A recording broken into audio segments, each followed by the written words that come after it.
మిత్రులారా, కేయ పాలని ఎవరు కొట్టాల్సిన అవసరం లేదు. పిచ్చుకు మీద బ్రహ్మాస్త్రం చేయడం అంటే మన భవిష్యత్తు మీద దండయాత్ర చేయడం లాంటిదే. గతంలో 5 సంవత్సరాల కాలంలో వైసీపీ వీరాంగం సృష్టించింది అందరికీ తెలుసు. రాష్ట్రంలో దేవాలయాల ధ్వంసం చేశారు, మసీదులకు పర్మిషన్ ఇచ్చారు, చర్చిలకి పర్మిషన్ ఇచ్చారు, విగ్రహాలను ధ్వంసం చేశారు. 30 లక్షల కోట్లు అప్పు చేసినా ఎవరు పట్టించుకోలేదు, ఎవరు ప్రశ్నించలేదు. ఇప్పుడు గతంలో తిరుమలలో లడ్డు కల్తీ అయితే ఆ విషయం గురించి పట్టించుకోలేదు. 75 లక్షలు దొంగతనం జరిగితే ఆప్ట్రాల్ అంటున్నాడు. దేశంలో 30 లక్షల కోట్లు అప్పు చేసుంటే ఏముందిలే అని సింపుల్గా తీసేస్తా అన్నాడు.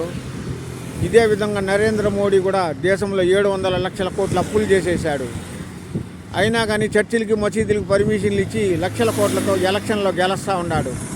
దేశంలో ఉపాధి లేదు, భవిష్యత్తు లేదు. 40 కోట్ల మంది విదేశాల్లో కూలీలుగా పనిచేస్తున్నారు. మరలా ఇప్పుడు సైకోరెడ్డి 2.0 పేరుతో రాష్ట్రంలో విధ్వంసం సృష్టించాలని వస్తున్నాడు. ఇన్ని చర్చిలు, ఇన్ని మసీదులు పర్మిషన్ ఇచ్చినా గతంలో కూల్చిన దేవాలయాల గురించి మన సనాతనవాది ఏమన్నాడు? పాతాళానికి తొక్కేస్తానన్నాడు. ఇన్ని అరాచకాలు, అక్రమాలు జరుగుతున్నా పట్టించుకోలేదు ప్రభుత్వం.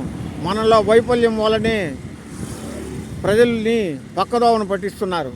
అందుకు కారణం మనమే. మనం పోరాడాలి. ప్రైవేటు పరం అవుతుంది కాబట్టి ప్రైవేటు సంస్థలను అనుమతి ఇవ్వకుండా అడ్డుకోవాలి. ఇలాంటి పిచ్చుకల మీద బ్రహ్మాస్త్రం చేయడం తప్పు. వాళ్ళ నాయకుడికి పర్మిషన్ ఇచ్చింది మనం చేతులు కాల్చుకున్నాము. మనమే భద్రపడాలి. ఎవడు మనకేమీ ఉచితంగా ఏది ఇవ్వరు. మనం పోరాటం చేయాల్సిందే. Thank you.